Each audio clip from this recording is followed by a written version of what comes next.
I don't know if you can tell, but it's actually breakfast time and the sun is shining outside today finally. So I wanted to share with you my favorite, or one of my favorite breakfast recipes here.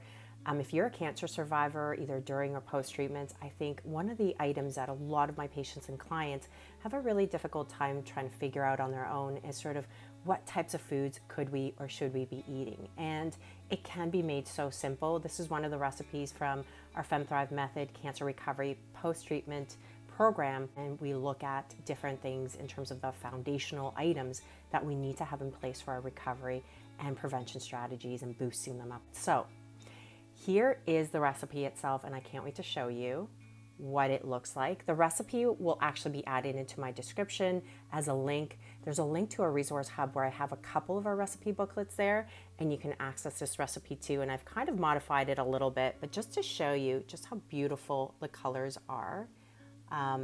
What I've done is added a chia seed pudding. The chia seed pudding, all we basically do for that is add in the chia seeds. We add in some non sort of dairy milk as well. For me, it's usually a organic soy unsweetened milk. The organic soy unsweetened milk, or any type of plant-based milk now, actually is fortified. So it has about 250 milligrams to 300 milligrams of calcium, which is very similar to what you would actually get with a dairy milk. So we don't necessarily have to have that dairy milk. I actually find that a lot of people can't tolerate the dairy milk, and once we switch over, they feel it a whole ton better. And we know it can also be a little bit more pro-inflammatory to have that dairy milk. For some people, it's very havoc-causing. I added some cacao powder. Again, that's in my Amazon. If you want to take a look at what products I like, I added them there too. And that's it. And then we mix it up.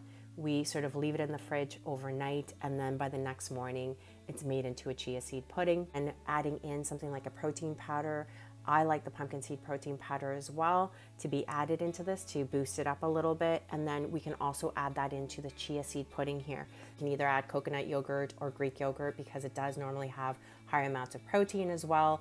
And I would also make sure that it's unsweetened.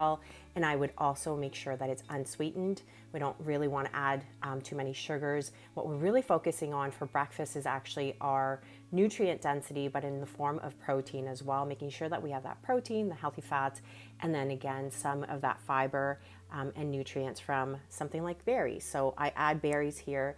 I love them in terms of flavoring, but the other thing around that is that it can also help to boost up that nutrient density. It's lower in glycemic index, meaning that it won't spike up your sugars as much as maybe some other types of fruits, and it's got lots of fiber as well. So we've got blackberries in here.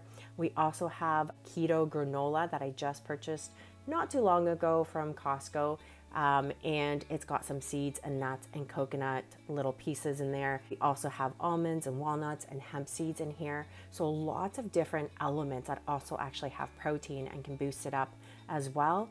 And then this little thing here, which is like so pretty in terms of coloring, is just actually red dragon fruit. So what this provides for me is usually about a 25-gram amount of protein. And the reason why that's so critical and important is we should be getting 25 to 30 grams of protein at least at breakfast time. And then during the day, protein amounts are actually really critical and important too, not only for your energy and sustaining that energy, but for balancing out your hormones, things like bone health, to help with just how you feel on a day-to-day basis, your metabolism. So many different areas actually require amino acids that come from your protein. So protein amounts are actually really important for us to optimize starting from breakfast. But how beautiful is this? It's really super tasty. I don't add any other added sugars in there, although the granola does have stevia. I do have to say that this is not my favorite in terms of granola because of that flavoring of stevia. It makes it super sweet as well. I tend to actually like more something like overnight oats, where I don't add any sugars at all in there, and the sugars are mainly just coming from the berries themselves. This is actually the bag, the keto granola bag that I got from Costco that I added into what I call my chia seed parfait breakfast, and it's not bad. It's a good one for a lot of you if you're looking to decrease the sugar amounts. It also again has the more considered healthy sugars in terms of that stevia, but there are other ones out there. I'll link my Amazon page too because I've added a few there too, as just sort of some ideas. What we do want to be mindful of is the amount of sugars and the types of sugars, but also your portion sizes. So I don't add in quite a ton of any of the granola bits. I do like to add in more of the seeds and nuts and that sort of thing. This is also the freeze-dried dragon fruit bits that I added on top here to create that beautiful coloring. But outside of the aesthetics of it, it also has good amounts of nutrients in there. All that you've got in here too is the red dragon fruit. Something to note though, serving size is about 1 cup. I don't usually use that much, but you can get as much as 19 grams of sugars naturally from the fruit. There's no added sugars in here. So it's just something to be mindful of in terms of just adding too much of any elements that may have a lot of sugar in them as well. So if you're looking for different ideas for breakfast, this may be a nice one. It's one that you can modify to sort of suit the tastes and flavors that you want. You can add in different nuts, different seeds, different berries. So I'm going to show you what you normally do. You go all the way down with your spoon to the bottom as much as possible and grab all of the goodies all the way from the bottom to the top, and that's it. If you're looking for the recipes, I will add the link down in the description so that you can get access the 2 recipe booklets that are actually in our resource hub on our website, and they're for free. You can just access them and see what recipes you might want to play around with in terms of breakfast, lunch, or dinner recipes and ideas. But I wanted to show you this. Having nutrient-dense breakfast and foods is actually really, really important, no matter which stage of your cancer journey you might be in, but certainly in that post-treatment recovery and prevention stage where we're looking to actually really boost up and rebuild our health.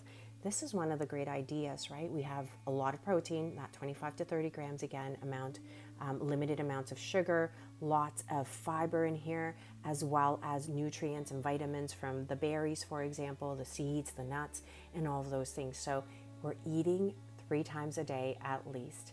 So we might as well look at that as an opportunity to actually boost what we're doing, knowing that every food that we put into our bodies can actually work either to help our bodies or hinder the way that it's working.